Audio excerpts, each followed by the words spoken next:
Good morning बच्चों, welcome to CR international school online classes. बच्चों, आज हम 11वीं कक्षा का 9वां पाठ पढ़ रहे हैं रीडर सेक्शन से, जिसका नाम है भारत माता। ये लिखा है पंडित जवाहरलाल नेहरू ने। उस समय का इस पाठ को लिखने के पीछे जो मकसद है जवाहरलाल नेहरू का, या उस समय जब लिखा गया तो कैसी भारत की परिस्थितियां थी, क्योंकि भारत जो है वो 2 हिस्सों में बंट चुका था। अब 2 हिस्सों में बंटने के बाद भारतवासियों को लगता था कि पता नहीं किस हिस्से को हम भारत कहें, और यह असमंजस की स्थिति थी कि कुछ जो विरासतें हैं वो आजाद तो हो गई थी, लेकिन उन्हें ये नहीं पता था कि हमारी विरासत के अंदर कौन कौन सी चीजें आती हैं और किस चीज को हम भारत माता कहें और किन किन चीजों से भारत माता बनी है, अर्थात हमारा देश बना है या भारत बना है। इस चीज की चर्चा पंडित जवाहरलाल नेहरू ने इस पाठ में की है। इसको लिखने के पीछे पंडित जवाहरलाल नेहरू के कुछ मकसद हैं, कुछ उद्देश्य हैं जो मैंने यहाँ नोट किए हैं। देखते हैं कि भारतीय जनता में स्वदेश प्रेम जगाना, कि भारत जब आजाद हुआ तो उनमें हिंदू मुस्लिम जातिगत जो धर्म के गत जो भेदभाव थे वो पैदा हो गए थे, और उन्हें लगता था कि पता नहीं हमारा भारत कौन सा है, या हम किसे भारत कहेंगे, या हमारे हिस्से में क्या आया है। तो उन्होंने, पंडित जवाहरलाल नेहरू ने भारतीय जनता के बीच में स्वदेश प्रेम जगाया कि यदि हम अपने देश से प्रेम करेंगे तो ये भारत फिर से उन्नति करने लगेगा, और हम सब इसका सहयोग, इसको आगे उन्नति करने में हम सब इसमें सहयोग देंगे। अगला है कि भारत माता की जय नारे का अर्थ क्या होता है। कई बार क्या होता है, आप लोग भी भारत माता की जय नारे लगाते हो, लेकिन उसने ये बताया है कि भारत माता की जय नारे का अर्थ क्या होता है। तो अर्थ जब हम किताब में से पढ़ेंगे तब वहां पर लिखा हुआ है, उसे पढ़ेंगे अच्छी तरह से। तो भारत माता की जय का अर्थ क्या होगा, या भारत माता की जय बोलते हैं तो उसका अर्थ क्या होता है।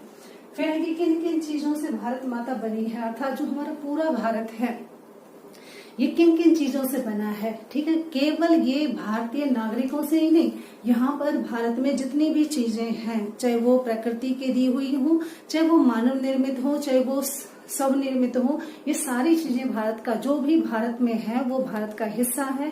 और भारत का हिस्सा होने के नाते नागरिक ही नहीं, जहाँ पर सजीव निर्जीव जितनी भी चीजें हैं वो सब भारत का हिस्सा है, और उसी से मिलकर भारत माता बनी है। फिर चौथा पॉइंट आपका आता है कि भारतवासियों का कर्तव्य, कि हमारे भारतवासियों का कर्तव्य क्या होगा। भारतवासियों का कर्तव्य ये है कि जो भी हमें भारत से मिला है, हम अपने देश, यानी मैं अपने गांव के बारे में, अपने घर के बारे में, अपने जिले या अपने क्षेत्र के बारे में नहीं सोचूं, मैं पूरे भारत के बारे में सोचूं। कई बार हम सोचते हैं कि हमें क्या है, हमारे गांव में तो कुछ नहीं हो रहा, हम क्यों करें। तो इस तरह की भावनाएं ना हो, हम अपने ही नहीं पूरे अपने क्षेत्र जो है, गांव क्षेत्र से लेकर अपने पूरे देश तक के बारे में सोचे, तभी हमारा भारत जो है विकास करेगा, उन्नति करेगा। यही समझाने के लिए नेहरू जी ने इस पाठ को लिखा है, और वो भी जन सभाओं में जाकर, यानी जब देश आजाद हुआ था हर जगह जाकर ये बताया करते थे कि भारत क्या कहलाएगा, तुम भी भारत का हिस्सा हो, और भारत की जय होगी तो तुम्हारी भी जय होगी। इसलिए सभी एक साथ मिलकर हम भारत को उन्नत बनाएं, उसकी समृद्धि और विकास में योगदान दें। यही सीख पंडित जवाहरलाल नेहरू ने इस पाठ के माध्यम से दी है। तो आज पाठ जो है, चलो चलते हैं, अपन जो खुद है वो किताब से पाठ को पढ़ेंगे और किताब से आगे उसके बारे में जानेंगे कि भारत को समृद्ध बनाने के लिए हमारी क्या क्या जिम्मेदारी और कर्तव्य बनते हैं।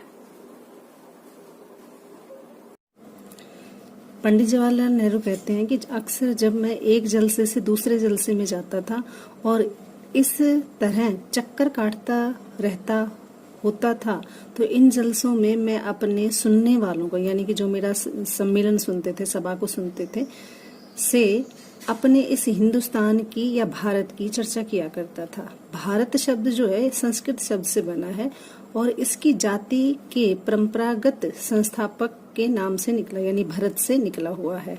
यानी भारत का नाम जो है वो भरत जो राजा थे उससे पड़ा, संस्थापक के नाम से निकला हुआ है। मैं शहरों में ऐसा बहुत कम करता था। कहते मैं शहरों में जाता था तब जनसभाओं में इतना कुछ नहीं बताता था, क्योंकि वहाँ के सुनने वाले कुछ ज्यादा ही शाने होते हैं। यानी शहरों के जो लोग होते हैं उनमें देशभक्ति की भावना कम होती है, या वो अपने आप को ज्यादा समझदार समझते हैं, इसलिए कहते हैं उनके सामने भारत के बारे में बताना व्यर्थ था। उन्हें दूसरे ही किस्म की गिजा का मतलब होता है, मतलब किस्म के लोग कह लीजिए, वो अलग ही मतलब दिमाग के व्यक्ति कह लीजिए, की जरूरत थी, यानी कि इसे अलग ही दिमाग का व्यक्ति उनको समझा सकता था। लेकिन किसानों से उनका नजरिया महजूद था, यानी अच्छा था, यानी किसान जिनका नजरिया महजूद यानी अच्छा था, यानी किसानों का जो नजरिया था नेहरू के प्रति वो अच्छा था, लेकिन शहरों के लोगों को वो अच्छा नहीं मानते थे। मैं इस बड़े देश की चर्चा करता। बड़े देश क्यों कहा? क्योंकि भारत बहुत विशाल देश है जिसकी आजादी के लिए हम लोग कोशिश कर रहे थे, और बताता था कि किस तरह से एक हिस्सा दूसरे हिस्से से जुदा होते हुए भी हिंदुस्तान एक है। कहने का मतलब है भारत के भले ही टुकड़े दो हो गए हों, लेकिन फिर भी हमारे पास बहुत कुछ है, विस्तृत भारत है, और उसे हम हिंदुस्तान कह सकते हैं। मैं उन मामलों का जिक्र करता, यानी उन घटनाओं का जिक्र करता जो उत्तर से दक्षिण तक, पूर्व से पश्चिम तक किसानों के लिए एक साथ थे, यानी कि एक जैसे ही थे। और स्वराज्य का भी जिक्र करता, यानी अपना राज्य होना चाहिए, इसका भी मैं जिक्र करता, जो थोड़े लोग के लिए नहीं है बल्कि सभी के फायदे के लिए हो सकता है। यानी जो स्वराज हमें मिलेगा, जो आजादी हमें मिली है, वो थोड़े लोगों के लिए नहीं है, कहते हैं वो हम सब के फायदे के लिए है। और आगे अगर हम अपने देश के लिए सोचेंगे तो हमारा सब ही का फायदा होगा, पूरे देश का फायदा होगा। आगे जवाहरलाल नेहरू कहते हैं कि मैं उत्तर पश्चिम में खैबर के दर्रों में, यानी कि जो पहाड़ी समुद्र की जो घाटियां हैं, दर्रे हैं, उनसे लेकर ध्रुव दक्षिण में कन्याकुमारी तक अपनी यात्रा का हाल बताता। कि मैं ये बताता कि मैं उत्तर में गया, पश्चिम में गया, मैं ऐसी मतलब समुद्री खाइयों में भी गया हूँ, दक्षिण ध्रुव पर भी गया हूँ, कन्याकुमारी तक मैं गया हूँ। तो अपनी यात्रा का हाल बताता और यह कहता है कि सभी जगह किसान मुझसे एक ही सवाल करते हैं। और ये बताता है कि जैसे तुम्हारे जैसे किसान है वो एक ही सवाल करते हैं क्योंकि उनकी तकलीफें एक जैसी हैं। यानी किसानों के सवाल एक जैसे होते थे क्योंकि उनकी सारी तकलीफें एक जैसी थी, सभी किसानों के जैसे। वो गरीब थे, कर्ज में दबे हुए थे, पूंजीपति अर्थात जो जमींदार लोग थे, बड़े बड़े जमींदार थे, उनकी मतलब दबदबा होता था, जमींदारी प्रथा थी उस समय। महाजन उनसे ब्याज लेते थे, कड़े लगान लगाए जाते, ब्याज लिया जाता, पुलिस के अत्याचार होते। ये सारी चीजें उस समय किसानों के साथ हो रही थी और ये सभी बातें गुथी भी हुई थी, यानी एक दूसरे से जुड़ी हुई थी उस ढड्डे के साथ। अब वो कहता है उस मामले के साथ जिसे एक विदेशी सरकार ने हम पर लाद रखा था, यानी ऐसा मामला जिसे विदेशी सरकार अर्थात ब्रिटिश सरकार ने हम पर लाद दिया था कि ये चीजें तो तुम्हें करनी ही पड़ेंगी। इनसे छुटकारा भी सभी को हासिल करना था, यानी सारे किसान चाहते थे कि हम इससे छुटकारा पा लें। मैंने इस बात को कोशिश की कि लोग सारे हिंदुस्तान के बारे में सोचे। कहते मैं ये सोच रहा था कि ऐसे में सारे हिंदुस्तान के बारे में सोचा जाए, कुछ हद तक इस बड़ी दुनिया के बारे में भी, यानी कि हिंदुस्तान यानी पूरी दुनिया के बारे में सोचें जिसमें हम एक जुज हैं, यानी जिसमें हम सब एक साथ हैं। मैं अपनी बातचीत में चीन, स्पेन, अबिसीनिया, मध्य यूरोप, मिस्र, पश्चिमी एशिया में होने वाली मकसदों का जिक्र भी किया करता था। उन सब का जिक्र भी आता था।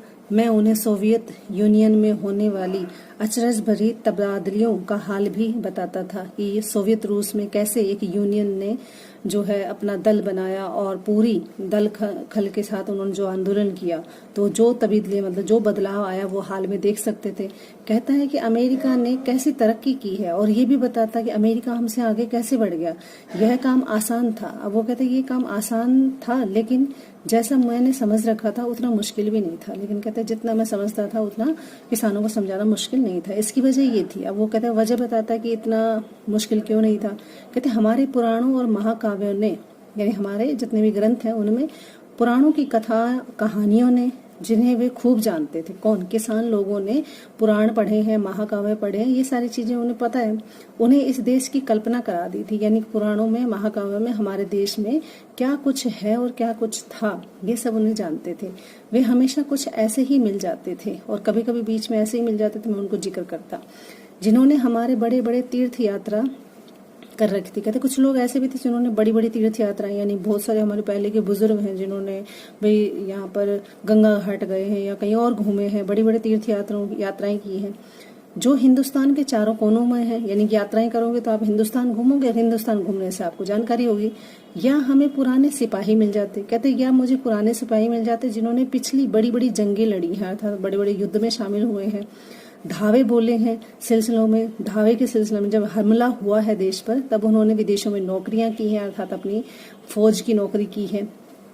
फिर कहते सन 30 में यानी 1930 के बाद आर्थिक मंदी पैदा हो गई थी। इसकी वजह से दूसरे मुल्क के बारे में मेरे हवाले उनकी समझ में आ जाते थे। यानी कि 1930 में के बाद जब हमारे देश में आर्थिक मंदी आई तो उसकी वजह से दूसरे मुल्क के बारे में, यानी कि जो उन्हें पता था कि हमारा देश आर्थिक स्थिति गुजर रहा है जबकि दूसरे देश आगे बढ़ गए हैं, तो कहते हैं ऐसे में हमारे हवाले उनकी समझ में आ जाते थे। हवाले का मतलब जो मैं घटनाएं बताता था वो सारी उन्हें समझ में आती थी। आगे जवाहरलाल नेहरू बताते हैं कि कभी ऐसा भी होता था कि जब मैं किसी जलसे में पहुंचता तो मेरा स्वागत भारत माता की जैसे होता था। यानी जैसे मैंने भारत माता के में बताया तो वो मेरा स्वागत भारत माता की जैसे करते। इस नारे से जोर के साथ किया जाता, यानी बहुत तेज तेज आवाज में वो लगाते। मैं लोगों से अचानक पूछ बैठता कि इस नारे का क्या मतलब है। ये भारत माता कौन है जिसकी तुम जय बोलते हो। मेरे सवाल से उन्हें कौतूहल और ताज्जुब होता। कहते बड़ी हैरानी होती जब मैं ये पूछता। कुछ सवाल न बन पड़ने पर एक दूसरे की तरफ वो देखते, कभी मेरी तरफ देखने लगते। मैं सवाल करता ही रहता। आखिर एक हट्टे खट्टे जाट ने जो अनगिनत पीढ़ियों से किसानी करता आया था जवाब दिया कि भारत माता से उसका मतलब है धरती। तो उन्होंने पूछा भाई कौन सी धरती, खास उनके गांव की धरती या उनके जिले की धरती या उनके सूबे क्षेत्र की धरती या फिर पूरे हिंदुस्तान की धरती को आप भारत माता कहना चाहते हो, उसका उनका मतलब है। इस तरह सवाल जवाब चलते रहते, यहाँ तक कि वे ऊब कर मुझसे ही पूछने लगते कि बताओ तो फिर आप कि भारत माता का अर्थ क्या है।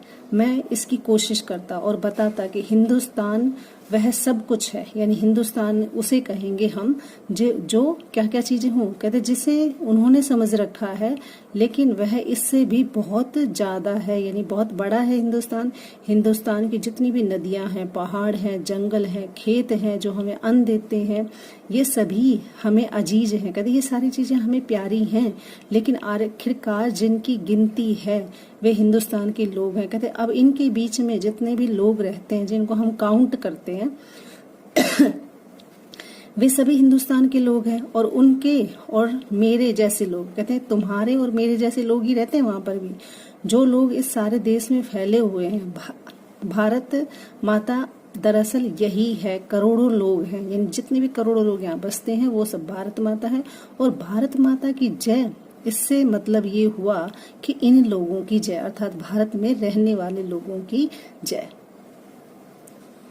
मैं उनसे कहता कि तुम इस भारत माता के अंश हो, अंश का मतलब हिस्सा हो, एक तरह से तुम ही भारत माता हो, यानी कि भारत जो है वो तुमसे ही बना है। और जैसे जैसे ये विचार उनके मन में बैठता, उनकी आंखों में एक चमक आ जाती, इस तरह मानो उन्होंने कोई बड़ी खोज कर ली हो। कहने का मतलब ये कि नेहरू जी ने लोगों को ये बताया कि भारत क्या है। कई बार क्या होता है कि लोग ये सोचते हैं नहीं बस मेरा गाँव ही भारत है।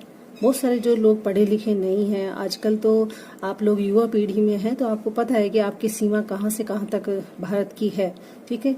और अभी फिलहाल जो इधर चल रहा था भारत की सीमा को लेकर चीन विवाद, तो उसमें भी हमें पता है कि हमारी 1 इंच भी जमीन कहाँ तक है। लेकिन पहले के लोगों को इस तरह की जानकारी नहीं थी क्योंकि भारत उस समय आजाद हुआ ही था और वो सोचते थे कि आजाद का मतलब ये है कि हमारा गांव आजाद हो गया।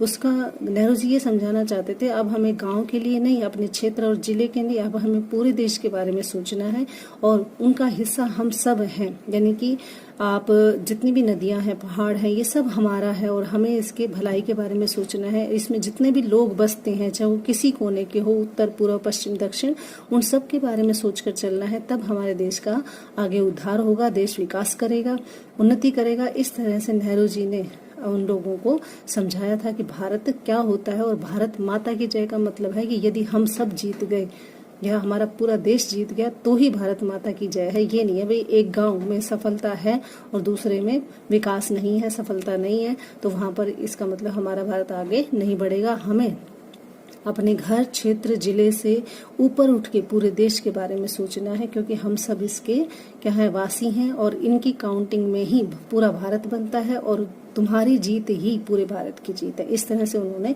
भारत के माता के बारे में बताया कि भारत माता क्या है। माता का मतलब यहाँ पर कोई देवी देवता नहीं है, माता का मतलब यहाँ पर है कि जो पूरा देश है। हम भारत माता की जय बोलते हैं, इसका मतलब हम भी उसमें शामिल हैं और हमें भी अपने देश के लिए कुछ करना चाहिए। तो ये पाठ जो है यहीं पे खत्म होता है। अगली वीडियो में हम पोइट्री सेक्शन का सिलेबस जो है वो आगे बढ़ाएंगे। तब तक आप इसे गहराई से पढ़िए और समझिए।